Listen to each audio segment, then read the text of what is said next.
ప్రస్తుతం ఆంధ్రప్రదేశ్ లిక్కర్ స్కామ్‌కి సంబంధించి ముగ్గురు నిందితులకి బెయిల్ రావడం అయితే జరిగింది. అందులో బాలాజీ గోవిందప్ప అండ్ అలాగే చెవిరెడ్డి భాస్కర్ రెడ్డి అంటే ఆయనకి బెయిల్ పిటిషన్ క్యాన్సిల్ చేయడంతో పాటుగా కృష్ణమోహన్ రెడ్డి అదేవిధంగా ధనుంజయ రెడ్డి. వీళ్ళ ముగ్గురికి కూడా బెయిల్ వచ్చినటువంటి సందర్భంలో ఇక మీదట ఆ బెయిల్ కంటిన్యూ అవుతుందని కొంతమంది, లేదు బెయిల్ ఎప్పుడైనా రద్దు అవ్వచ్చన్న అవకాశాలు కూడా వినిపిస్తూ ఉన్నాయి. మరో పక్క చూసుకుంటేనేమో వివేక హత్య కేసుకు సంబంధించి కూడా ఆ బెయిల్ పిటిషన్‌కి సంబంధించి కోర్టు ఆ యొక్క కేసుని వాయిదా వేయడం జరిగింది. మరైతే ఈ విషయాలన్నిటి గురించి కూడా పూర్తి విషయాలు తెలుసుకోవడానికి మనతో ఉన్నారు సీనియర్ అడ్వకేట్ రజనీ గారు. మేడం నమస్కారం అండి. నమస్తే అండి. మేడం ఇప్పుడు మనం ఆంధ్రప్రదేశ్ లిక్కర్ స్కామ్ గురించి చూస్తూనే ఉన్నాం. ఇప్పటివరకు అనేక సార్లు బెయిల్ పిటిషన్ పెట్టుకున్నారు వాళ్ళు. చాలా సార్లు క్యాన్సిల్ అయింది. ఎట్టకేలకు మొన్నైతే ఒక ముగ్గురికి బెయిల్ వచ్చింది. అయితే బెయిల్ వచ్చిందని వాళ్ళు చాలా సంబరపడుతున్నారు. మొత్తానికి వాళ్ళ బెయిల్ పరిస్థితి రద్దవ్వచ్చంటారా? ఏమవుతుందంటారు? ముఖ్యంగా అసలు వాళ్ళకి బెయిల్ రావడానికంటే ముందుగా నా డౌట్స్ కొన్నున్నాయి సార్. చెప్పండి. అంటే వాళ్ళు ఎలా అయ్యారు? ఏ 31, ఏ 33 అనేది నాకు అర్థం కాని విషయం సార్. ఓకే. అంటే కేసులో కీలక వ్యక్తులు ఈ ముగ్గురు సార్. హ్మ్. ఎందుకంటే రైట్ హ్యాండ్, లెఫ్ట్ హ్యాండ్ అని ఎప్పుడు మనం మాట్లాడుకుంటాం. అవునవును. సో, అలాగే ఏదైతే గోవిందప్ప బాలాజీ గారు, భారతి గారికి రైట్, లెఫ్ట్ ఆయనే.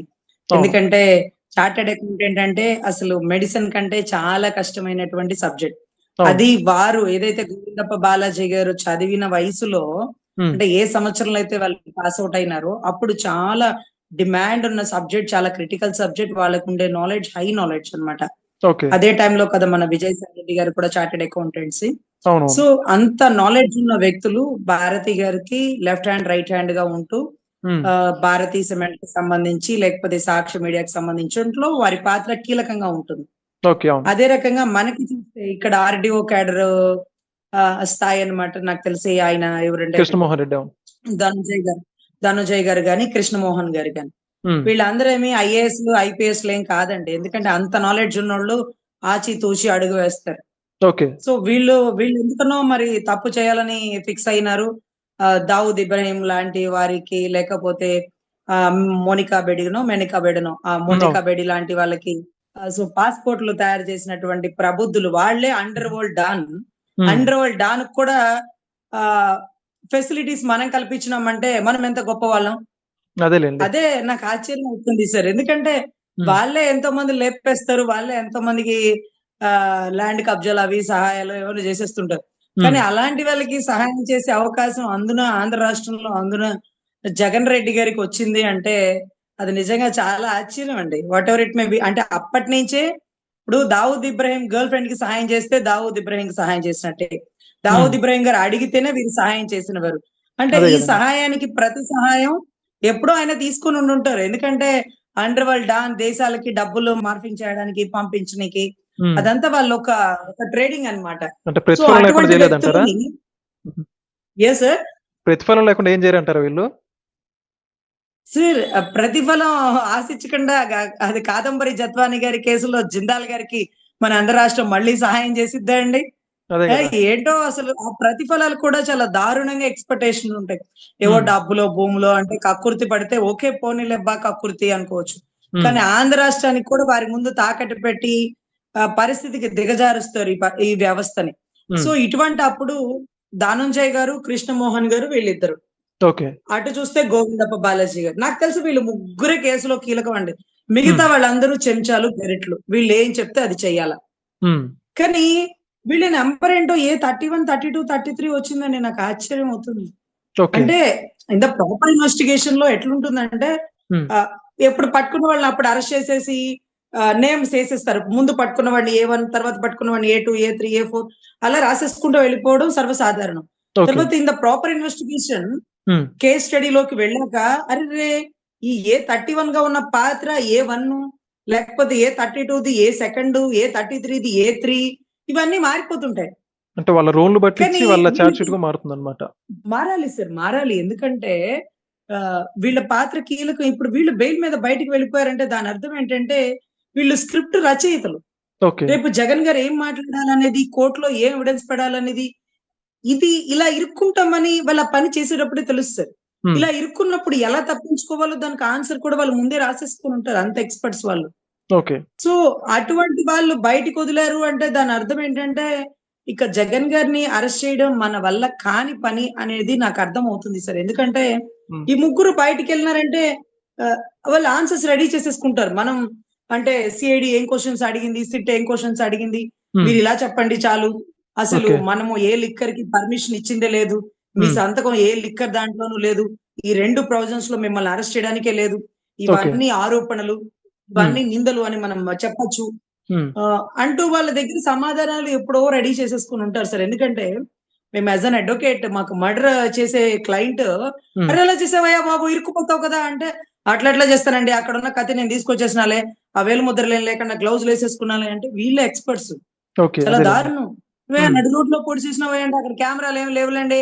ఉన్నోళ్ళెవరు మనోళ్ళే సాక్ష్యాలు చెప్పరెక్కడ" హ్మ్. అని అంటే ఏ పని చేసేటప్పుడైనా దాని ఆన్సర్స్ రెడీగా ఉంటాయి. ఎలా తప్పించుకోవాలో ముందే రెడీ చేసుకోగల వాళ్ళే క్రిమినల్స్.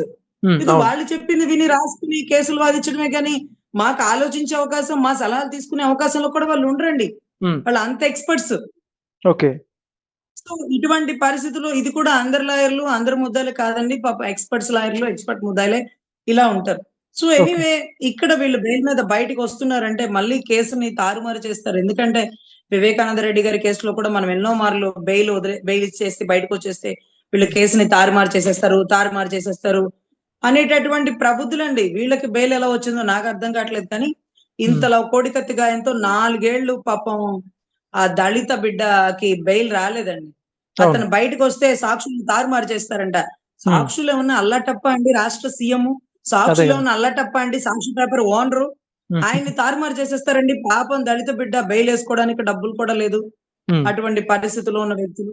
ఓకే. సో, పెద్దోడికొక న్యాయం, పేదోడికొక న్యాయంలా మారిపోతుందండి. హ్మ్. So, whatever it may B ఇప్పుడు ఈ కేసులో వీళ్ళు ముగ్గురికి బెయిలొచ్చింది. నెక్స్ట్ మిథున్‌కి రాబోతుంది అన్నట్టుగా సుప్రీం కోర్ట్ అడ్వొకేట్‌లు అక్కడ కీలక ప్రస్థానం చేస్తున్నారు. అంటే మరి ఎస్‌పీవై ఆయనది గూడా ఆగ్రో రేపే గదా డిస్టిలరీస్, లాస్ట్ డేట్ మరి? అదాని డిస్టిలరీస్. రేపే లాస్ట్ డేట్‌గా ఆయన సార్ సబ్మిట్ అసలు చేయాలి గదా! అవునవును సార్. అవును సార్. బట్ నా డౌట్ ఏంటంటే ఇంకొక డౌట్ అన్ని డౌట్స్ నాకే వస్తున్నాయి. సిట్ వరకి రావట్లేదేంటో.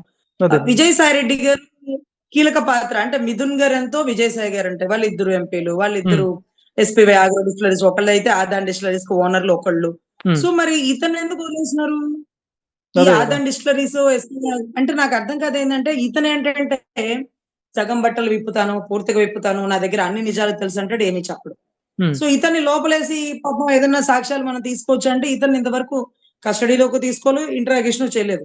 హ్మ్. మరి ఇతను నాకు అవి తెలుసు, ఇవి తెలుసు అంటూ డప్పు కొట్టుకొని రోడ్డు మీద నుంచుంటే మనకు ఆన్సర్స్ చెప్పేవాళ్ళెవరు? అదే. లోపలికి పిలిసి క్వెషన్స్ అడగండి. ఆన్సర్స్ చెప్తారేమో విజయసాయి రెడ్డి గారు.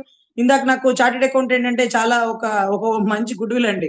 హ్మ్. వాళ్ళు ఏ పార్టీలో ఉన్నా సరే చార్టర్డ్ అకౌంటెంట్ అంటే వాళ్ళనేమన్నా విమర్శించాలన్నా ఆచితూచి అడిగేస్తాం. ఎందుకంటే వాళ్ళు ఏది మాట్లాడినా చాలా ఆలోచించి మాట్లాడతారు. మనలాగా బుద్ధిమాన్యంగా మాట్లాడరని ఒక నమ్మకం. So, okay. విజయసాయి రెడ్డి గారు కూడా ఆ వయసులో చార్టర్డ్ అకౌంటెంట్ కంప్లీట్ చేసినారు కాబట్టి ఆయన కూడా చాలా ఎక్స్‌పర్ట్స్. హ్మ్. ఏ1, ఏ2 జగన్ రెడ్డి గారైతే ఏ2 విజయసాయి రెడ్డి గారుగా మన ఏదైతే అన్ని అక్రమాస్తుల కేసుల్లో ఆయనే కీలక నేత. ఆ తర్వాత మొన్న ఈ మధ్య కూడా ఆయన ఎలక్షన్స్‌కి ముందు కూడా విదేశాల్లో కొంత డబ్బు దాయనీకి కూడా వారిద్దరూ విదేశీ సంచారం కూడా చేసినారు. హ్మ్. ప్రత్యేక దీవులకు వెళ్ళినారు. లండన్ ట్రిప్ ఏదో చేసినట్టున్నారు కదా! అవును. సో, ఇటువంటి వ్యక్తిని కూడా బయట నుంచడం కరెక్ట్ కాదేమో! ఒకసారి హ్మ్. కస్టడీలోకి తీసుకొని కొంత ఇన్ఫర్మేషన్ పూర్తిగా విప్పేదేదో విప్పి చెప్పవయ్యా బాబు! ఇక్కడ రాసుకోలేక చచ్చిపోతున్నాం అంటూ ఆ సిట్ వారు ఏదో కూర్చొని కాస్త ఇంటరాగేషన్ చేస్తే ఏమన్నా కొంత ఆన్సర్స్ వస్తాయేమో! హ్మ్. ఎందుకంటే అసలైన లబ్ధిదారుడు అనే కంటే అసలైన దోపిడీదారుడు దొరకట్లేదు సార్. ఓకే. జగమెరిగిన సత్యం. రాష్ట్ర ప్రజలందరికీ తెలిసిన సత్యం. హుహు. సిట్ దర్యాప్తుదారులో పలుసార్లు 4, 5 సార్లు ఆయన పేరు ప్రస్తావనొచ్చింది. అవును. కానీ ఆయన ఇంతవరకు ఆయన పేరు తెర మీదకి రాలేదు. ఆయన్ని కస్టడీలోకి తీసుకోలేదు. కస్టడీ అంటే మా ఉద్దేశ్యం అరెస్ట్ కూడా వద్దులేండి. హ్మ్. అంత అత్యాస మాకనవసరం. ఓకే. కనీసం పిలిచి ఇంటరాగేషన్ చేసి కొన్ని ప్రశ్నలకు ఆన్సర్‌లు అడిగితే హ్మ్. ఇలా కాళ్ళు ఎగరేసుకోవచ్చు కదా! అని మా తాపత్రయం అండి. అంతేగాని అరెస్ట్ చేయడం అంత అత్యాస మాకు లేదండి. ఎందుకంటే చిన్నాయన కేసులో కూడా ఆయన్ని ప్రశ్నలు అడగడానికే పిలవలేదు. హ్మ్. ఇక్కడ హ్మ్. అరెస్ట్ దాకా పోయారు. ఆ ప్రశ్నలేదో లిక్కర్ దాంట్లో వీళ్ళందరూ పని చేసింది ఒక గొడుగు కింద. హ్మ్. ఆ గొడుగు ఎవరు పట్టుకున్నారనేది అందరికీ తెలుసు. ఆ గొడుగు ఓనర్ గారిని పిలిస్తే కొంచెం ఆన్సర్స్ వస్తాయేమోనని నా అభ్యర్థనండి. ఓకే. మరైతే ఓ పక్క ఈ కేసు ఇలా నడుస్తుంటే, వివేక హత్య కేసు ఎవరైతే వైఎస్ సునీత గారు పిటిషన్ దాఖలు చేశారో, అదేమో మళ్ళీ పొడిగిచ్చి సీబీఐ అఫిడవిట్ దాఖలు చేయడానికి టైం అంటున్నారు. మళ్ళీ ఆ కేసు ఏమవుతుందంటారు మరి? సార్. వివేకానంద రెడ్డి గారి మర్డర్ కేసు జరిగాక చాలా మంది ఒళ్ళు దగ్గర పెట్టుకొని పనిచేస్తున్నారండి. ఎందుకంటే బాలకృష్ణ గారి డైలాగు, "నీ హ్మ్. ఊరొస్తా, నీ ఇంటికొస్తా, నీ గుమ్మంలోనే నరికేస్తా, ఏం చేస్తావో చేసుకో" అన్నట్టుగా కొన్ని కొన్ని డైలాగులుంటాయి. హ్మ్. ఎవరైనా అంటే మన అడ్డాలోకొస్తే మనకి ధైర్యం ఉంటది. Excuse me. వాళ్ళ అడ్డాలోకి వెళ్లి కూడా నేను ఏ పనైనా చేయగలను అని ఆయన డైలాగ్స్ తప్ప నేనెక్కడా చూడలేదండి. కానీ ఈ విషయం చూసినాక పులివెందుల్లో చాలా మంది రాజకీయ నాయకులు ఒళ్ళు దగ్గర పెట్టుకొని పనిచేస్తున్న పరిస్థితండి. ఓకే. అంటే దీనికి కారకులు ఎవరో అందరికి కొద్దిగా ఇంచుమించుగా అవగాహన ఉంది. హ్మ్. వీరు అయ్యుంటారు. వీరే ఉండే అవకాశం ఉంది. ఇది రాజకీయ హత్య అంటూ సీబీఐ దర్యాప్తులో కూడా తేల్చింది. హ్మ్. అవినాష్ రెడ్డి గారి పాత్ర ఉందని కూడా చెప్పింది. ఓకే. అవినాష్ రెడ్డి గారికి అంత ధైర్యం ఎవరిచ్చినారు? ఆయన ఏ టైంలో ఫోన్లు చేసినారు? ఆ ఫోన్ భారతి గారు లిఫ్ట్ చేసి జగన్ గారికి ఇచ్చినారా? జగన్ గారితో ఏం మాట్లాడినారు? భారతి గారితో ఎంతసేపు మాట్లాడినారు? అదే రకంగా ఏ టైంలో మాట్లాడినారు? ఈ టైం తర్వాత ఎప్పటికో 6కి కృష్ణమోహన్ రెడ్డి గారు తెలుసని చెప్పినారు కదా! వారికంటే ముందుగా ఎక్కడో ప్రచారానికెళ్ళేటటువంటి అవినాష్ రెడ్డి గారికి ఎలా తెలిసింది ఇవన్నీ? ఇవన్నీ హ్మ్. కూడా పిలిచి ఇంట్రాగేషన్ చేయాల్సింది ఆయన యాంటిసిపేటరీ బెయిల్ అది తెచ్చుకున్నట్టున్నారు. హ్మ్. ఆయన అరెస్ట్ చేయలేకపోయాం. కానీ 8 వరకొచ్చిన కేసు 9, 10 ఎందుకు అవ్వలేదు? హ్మ్. వారెవరికి ఫోను చేశారో వారినెందుకు పిలిచి పిలిచి విచారణ ఎందుకు చేయలేకపోతున్నారు? హ్మ్. సో, చాలా ప్రశ్నలు సంధించుకోవచ్చండి మనకి మనమే. But okay. అవి ఆన్సర్స్ ఉండవేమో అని అనిపిస్తుంటది. ఓకే. మరైతే ఓ పక్క ఈ కేసులన్నీ ఇలా ఉంటే, ఓ పక్క మొన్న 'ధనుంజయ రెడ్డి' వీళ్ళందరూ బెయిల్ మీద బయటకొచ్చే సందర్భంలో, చెవిరెడ్డి బయట నుంచి కొంతమంది వైఎస్ఆర్‌సీపీ వోళ్ళు జైలు మెయిన్ గేట్ వరకు వెళ్లి, అక్కడ గోల గోల చేస్తున్నారు. ఏంటంటారు వీళ్ళు బెదిరించడం, అక్కడ పోలీసులు లోపల గూడా బెదిరించడం ఏంటంటారు?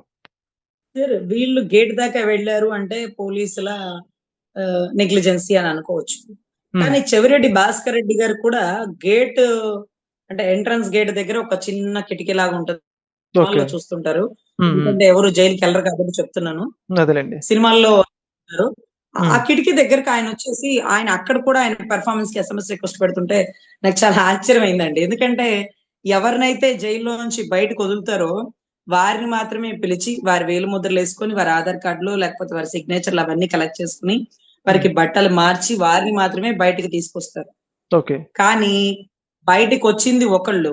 కానీ హ్మ్. చెవిరెడ్డి భాస్కర్ రెడ్డి గారు మళ్ళీ జైల్లోంచి బయటకొచ్చేసి, ఆ కిటికీ దగ్గర కూర్చొని కూడా కేకలు వేసేస్తున్నారు. అది కూడా కెమెరాలో బంధించినారంట. హ్మ్. అది చాలా ఆశ్చర్యం. హ్మ్. అది చాలా పెద్ద తప్పండి. ఎంత పెద్ద తప్పంటే, ఆ జైల్ మాన్యువల్ ఏదైతే ఉంటాయో వాటిని బ్రీచ్ చేసినారు. ఓకే. జైల్ మాన్యువల్ రూల్స్ ఉంటాయి. తెల్లవారుజామున 4:00కనో, సాయంత్రం 6 తర్వాతననో ఇవన్నీ కొన్ని కొన్ని ప్రారబ్ధకమైనటువంటి రూల్స్ ఉంటాయి. హ్మ్. వీటికి విరుద్ధంగా అతను గేట్ ఎందుకు ఓపెన్ చేసినారంటే, అతను సెల్ ఎందుకు ఓపెన్ చేసినారు? అతను బయట ఎందుకొచ్చినాడు? అంటే హ్మ్. ఎళ్ళేవాడికి ఇతనికేమన్నా చెప్తున్నాడా? హ్మ్. అలా జైల్‌లో ఒకళ్ళకొకళ్ళేసుకొని మాట్లాడేసుకోవచ్చా? వీళ్ళందరూ హ్మ్. ఒక కేసుల్లో ముద్దాయిలు కదా! హ్మ్. వీళ్ళెవ్వరిని ఒకే బోన్‌లో కూడా పెట్టకూడదండి. ఒకే సెల్‌లో కూడా పెట్టకూడదు. హ్మ్. ఒక్కొక్కరిని ఒక్కొక్కరితో అటాచ్ చేయాలి. అంటే పాత దొంగలతో వీళ్ళని కలిపి అటాచ్ చేస్తారు. ఓకే. పాత ముద్దాయిలతో. హ్మ్. సో, వీళ్ళందరిని ఒక దగ్గర పెట్టుకుంటే వీళ్ళు అక్కడ కూడా వ్యూహ ప్రణాళికలు శకుని ఏసే పాచికల్లాగా జైల్‌లో అక్కడ గూడా. కూడా వీళ్ళు నువ్వు బయటికెళ్ళాక ఇలా చెయ్యి, అలా చెయ్యి, ఇలా మాట్లాడకు, అలా మాట్లాడకు, ఇలా కలువు, డబ్బు అక్కడ పెట్టుంది. ఇయన్నీ ఎలా ఉంటదంటే వాళ్ళకేదో ఆంతరంగిక చర్చలు అవసరం. అందుకే మనం జైల్‌లో తీసుకొచ్చి కూర్చోబెట్టి వాటిని చర్చల నిమిత్తం లోపలికి పిలిచినాం. వాళ్ళు చర్చలు అయిపోయినాయి బయటికెళ్ళిపోతున్నారు అన్నట్టుగానే ఉంది కానీ వాళ్ళేదో మనం శిక్షిస్తున్నాం. హ్మ్. వాళ్ళేదో పాపం బాధపడుతున్నారు. వాళ్ళేదో మారు మనసు పొంది బయటికెళ్తారు. ఇవన్నీ తెలియట్లేదండి. So, whatever it may be ఇది చాలా జైల్ మాన్యువల్‌కి విరుద్ధం. హ్మ్. చెవిరెడ్డి గారు విండో దాకా వచ్చినారంటే అది చాలా తప్పు. అక్కడుండే జైలు అధికారులని ఆన్ స్పాట్‌లో సస్పెండ్ చేయగలటువంటి రూల్స్ అండి అవి. అదే రకంగా జైలు గేట్‌ల దాకా వచ్చేసినారు జనాలు చాలా మంది. హ్మ్. వీళ్ళందరూ గేట్‌లు బద్దలు కొట్టి లోపలోళ్ళని కూడా తీసుకెళ్ళిపోతారు. అలా హ్మ్. కూడా చేయకూడదు. అసలెక్కడో ఒక మెయిన్ గేట్ దగ్గరే అసలు గన్‌మెన్‌లుంటారు. వాళ్ళని దాటి ఎందుకు వీళ్ళొచ్చారు? హ్మ్. ఏ ఉద్దేశంతో వచ్చినారు? అందరూ ఎవరి పెర్ఫార్మన్స్ గనక వారు నచ్చుంటే ఎస్ఎంఎస్ రిక్వెస్ట్ అందరూ జగన్ గారికి పెడితే మా న్యాయస్థానాలకి పెట్టేవాళ్ళెవరు? అదే సో, గదా! ఇవన్నీ మేము కూడా ఎస్ఎంఎస్ రిక్వెస్ట్‌లు మా జడ్జి గారికి పెడతాం. చూడండి సార్ వీళ్ళ పెర్ఫార్మన్స్ చూడండి. హ్మ్. వీళ్ళ పెర్ఫార్మన్స్‌ని బట్టి వీళ్ళకి ఎవరెవరికి ఏ శిక్షలు వేయొచ్చో వేయండను మేము కూడా పెట్టేస్తాం. ఎందుకంటే this is not right way to treat the jail manuals rules అన్నమాట. ఆ జైల్ మాన్యువల్ రూల్స్‌కి విరుద్ధంగా వీళ్ళు ఇలా ట్రీట్ చేయడం అనేది కరెక్ట్ కాదు. అంటే సో, మరి అక్కడ పోలీసులు వైఎస్ఆర్‌సీపీ అప్రమత్తంగా అడ్వకేట్ కోసం ఉండాలి. కూడా ధర్నా జైలు చేశారంట? అధికారులు సరే. అదే జైలు అధికారులుని వీళ్ళని ఇద్దరిని స్పాట్‌లో సస్పెండ్ చేసినటువంటి పరిణా ఆశ్చర్యపోనక్కర్లా. ఇంకా వైసీపీ స్మెల్లే వస్తుంది రాష్ట్రంలో. హ్మ్. సో, ఎనీవే చూడాలి. ఇంకా వారు ఆ రుచిని మర్చిపోలేదేమో బహుశా. ఓకే. మరి ఓ పక్క చూసుకుంటే సిట్ అధికారులేమో ఈ మద్యం కేసు కీలక దశలో ఉందని జెప్పేసి కోర్టులో వాళ్ళ వాదనలు. మరో పక్క ఈ ధనుంజయ రెడ్డి వాళ్ళకే బెయిల్ శాంక్షన్ జేశారు. అన్‌మ్యూట్ జేయండి మేడం మీరు. Yes sir. హ్మ్. సిట్ ఏమో కీలక దశలో ఉంది. వాళ్ళకి నిందితులకు బెయిల్ ఇవ్వద్దని జెప్పేసి చెబుతున్నారు. మరో పక్కేమో వీళ్ళేమో బెయిల్ పొంది ఆనందంగా ఉన్నారు. ఈళ్ళ బెయిల్ రద్దయ్యే అవకాశం ఉంటుందా లేదా భవిష్యత్తులో? ఎవరిదంటారు సార్? అవినాష్ గారిదా? మిగతా ద వాళ్ళదా? ద ధనుంజయ రెడ్డి, ఈ బాలాజీ గోవిందప్ప, అదే విధంగా ఈ కృష్ణమోహన్ రెడ్డి వాళ్ళ బెయిల్. అవును సార్. వాళ్ళ పనులేదో బయటున్నాయి. అవి అయిపోతే మళ్ళీ వాళ్ళొచ్చేస్తారు సార్ లోపలికి. మీరేమి కంగారు పడనక్కర్లా. మీరు హ్మ్. అరెస్ట్ చేస్తే వాళ్ళు అరెస్ట్ అవ్వరండి. వాళ్ళు అరెస్ట్ అవ్వాలనుకుంటే మీరు అరెస్ట్ చేయగలరు. So, okay. ఇంకా కూడా అలాగే ఉందండి వాతావరణం. ఎందుకంటే అంత కీలక నేతలు వీళ్ళు ముగ్గురు బయటికెళ్ళిపోయి చక్కగా వ్యూహ ప్రణాళికలు చేస్తారు బాబోయ్! అంటున్నా సరే వాళ్ళకి బెయిల్ ఇచ్చినారు. మళ్ళీ వాళ్ళని బెయిల్ క్యాన్సెల్ చేస్తారంటే బయటేవో కొన్ని పనులున్నాయి. అవి ఓకే. చక్కదిద్దుకొని చూసుకొని మళ్ళీ వాళ్ళొచ్చేస్తారు. మీరేం కంగారు పెట్టాల్సిన అక్కర్లేదు. మళ్ళీ హ్మ్. వాళ్ళు లోపల ఉండడమే సెక్యూర్. ఎందుకంటే జగనన్న అభిమానాన్ని వాళ్ళు గెలుచుకోవాలంటే వాళ్ళు లోపలే ఉండి వాళ్ళు పెర్ఫార్మన్స్ చేయాలి. ఇంకా ఓకే. లోపల అంతఃపురంలో ఆ నలుగురు అని కథనం రాస్తే ఏబీఎన్ రాధాకృష్ణ గారు ఏంటా అనుకున్నాం. హ్మ్. ఇప్పుడు కూడా జైలు జైలు లోపల వాళ్ళ కథనాలేంటో మరి శకునేసే పాచికల్లాగా హ్మ్. ఏంటో మరి ఏదో జరుగుతుంది సార్ లోపల ఆంతర్యం. హ్మ్. దాని పర్యవసానం రాష్ట్రాన్ని ఇబ్బంది పెట్టకుండా చూడాల్సిన బాధ్యత కూటమిదండి. ఓకే. మరైతే ఇప్పుడు వైఎస్ వివేక గారి కేసు సంబంధించి ఆ పిటిషన్‌లు ఏమయ్యే అవకాశం ఉందండి? వైఎస్ సునీత గారు బెయిల్ రద్దు పిటిషన్ సంబంధించి? సార్ అవి బెయిల్ రద్దు చేయమని అవినాష్ గారిది అడుగుతున్నారు. అసలు అవినాష్ గారు బెయిల్ ఎందుకు ఇచ్చినారో ఒకసారి మనం గ్రౌండ్‌లోకెళ్తే వాళ్ళ తల్లి గారు బాగలేదని బెయిల్ ఇచ్చినారండి. అనారోగ్యంగా ఉన్నారని. అవునవును. ఆవిడ ఐసీయూలోంచి ఏసీ రూమ్‌లోకెళ్ళిపోయారు. రాష్ట్రాలు దాటి రాష్ట్రాలెళ్ళిపోయారు. ఒకళ్ళు దేశాలు దాటి దేశాలెళ్ళిపోయారో మాకు తెలీదు గానీ, ఇంకా గూడా తల్లికి బాగలేదని కొడుకు గారు బెయిల్‌లో ఉంటున్నారు. కానీ హ్మ్. కొడుకు గారు తల్లిని పక్కన పెట్టి రాష్ట్రాన్ని మొత్తాన్ని కాపాడుకునే పరిస్థితిలో ఏదో ఉన్నట్టున్నారు. ఎందుకంటే ఎక్కడ కూడా తల్లిని మనం చూడలేదు. ఎందుకంటే అదేదో ఆ తల్లిని పట్టుకొని నడిపిస్తూగా అన్నట్టుగా, తల్లికి యాపిల్ ముక్కలు పోషిస్తున్నట్టుగా, కొబ్బరి నీళ్లు ఇస్తున్నట్టుగా, హ్మ్. తల్లి పాద పద్మాలను ఒత్తుతున్నట్టుగా ఇలా ఎక్కడ పెర్ఫార్మన్స్ చేయలేదండి. అంటే ఓకే. అక్కర్లేదు. ఏదో మా జడ్జి గారి కోసం ఆయన బెయిల్ ఒక సాకు. ఇంపెడెన్స్‌లో ఆ గ్రౌండ్స్ పెట్టడం కోసం ఏదో ఒక రాయేసినారు, తగిలింది.